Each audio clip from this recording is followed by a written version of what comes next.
The future of submarine warfare is here. The USS Virginia. Tricked out with high-tech capabilities that allow it to sneak up to a coastline and secretly watch and listen to potential enemies, ready to respond with unwavering force.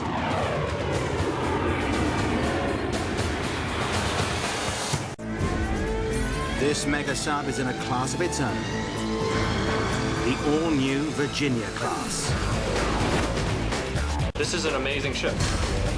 Named the USS Virginia as the first of a new class, this amazing sub has staggering capabilities. It's the most advanced and versatile submarine in the world. I mean, we consider this like the Ferrari of the subclass. Its crew are some of the best trained submariners in the US Navy. We picked up Master 2. And they have to be, because this is the most complex submarine ever built. It's one heck of a weapon. It can launch attacks on other vessels using devastating torpedoes and can deliver cruise missiles 1,600 kilometers inland with pinpoint accuracy.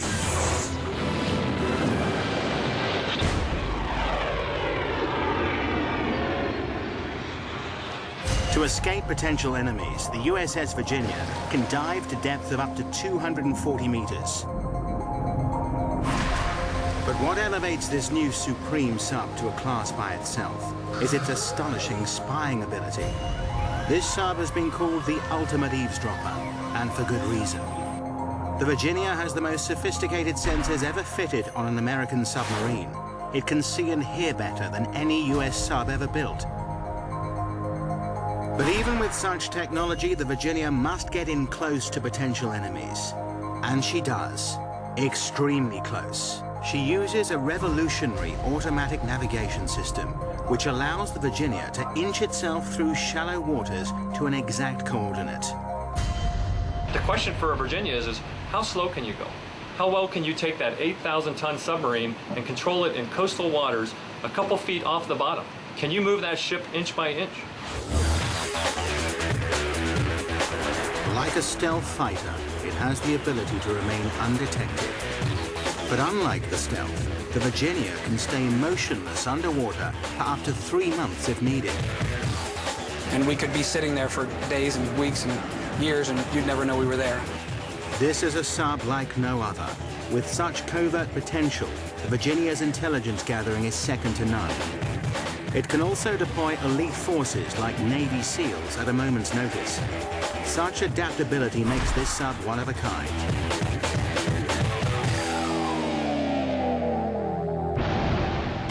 And the USS Virginia is one heavy sea creature.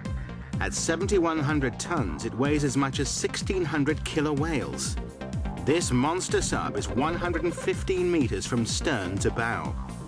If you were to lay the Statue of Liberty down next to it, the Virginia would still outstretch it by 22 meters.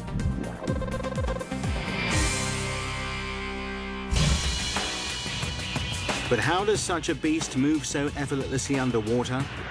The dynamic thrust of this megastructure is a nuclear reactor. The design and operation of the reactor is top secret. But what we do know is that it's an astonishing powerhouse. A compact nuclear reactor converts seawater to steam. The supercharged steam then spins the massive turbines, which in turn propel the sub. The reactor also powers all electrical needs for this high-tech super sub. And what's more, the nuclear reactor on the Virginia has a 30-year lifespan. Translation, it can go that long without ever needing to be refueled. That's twice the average lifespan of nuclear reactors on other US attack submarines. Today, the USS Virginia is an amazing success story. But a decade earlier, its future and that of the entire United States Submarine Corps was looking bleak. There are two main types of subs in the US Navy fleet. The first are deep-ocean ballistic submarines. These have a single strategic mission to carry nuclear missiles, which can be launched at targets anywhere in the world.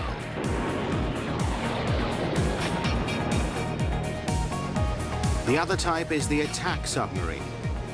These are designed to move fast, sink vessels, launch cruise missiles, and gather intelligence.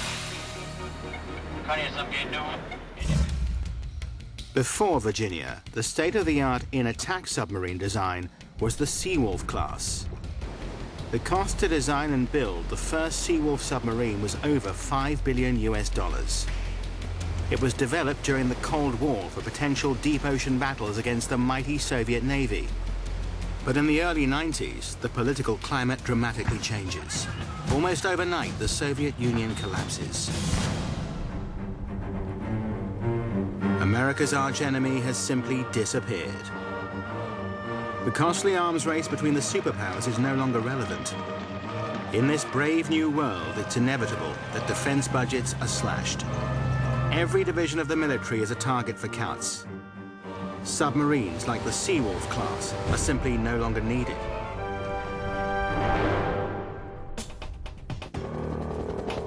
But as the 1990s develop, new enemies of the United States and her allies emerge. Small terrorist groups in tyrannical countries like Iraq and Somalia cause the military to rethink spending.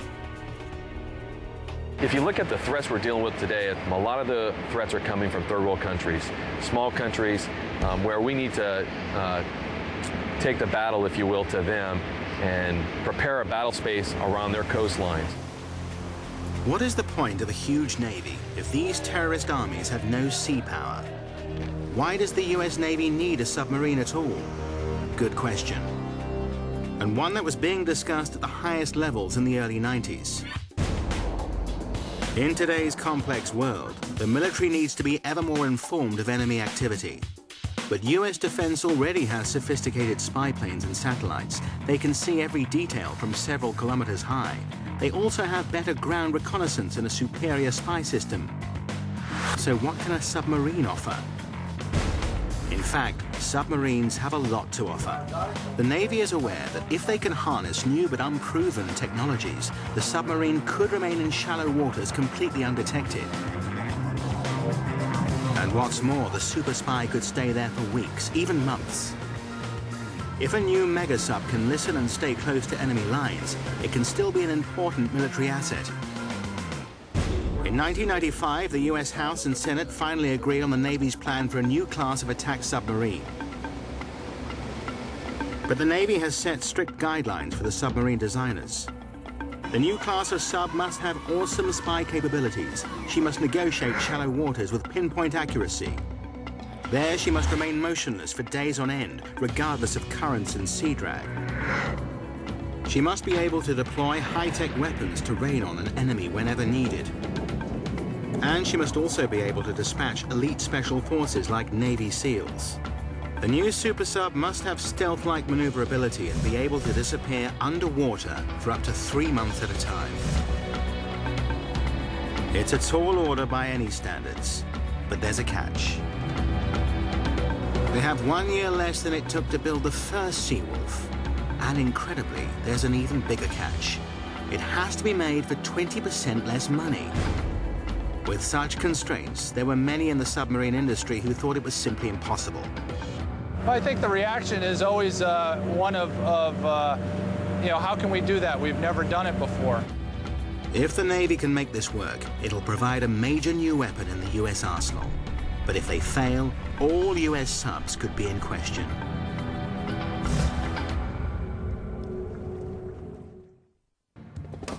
It's 1996.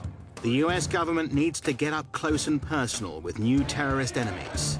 The Navy insists that submarines can still help in this thorny urban war.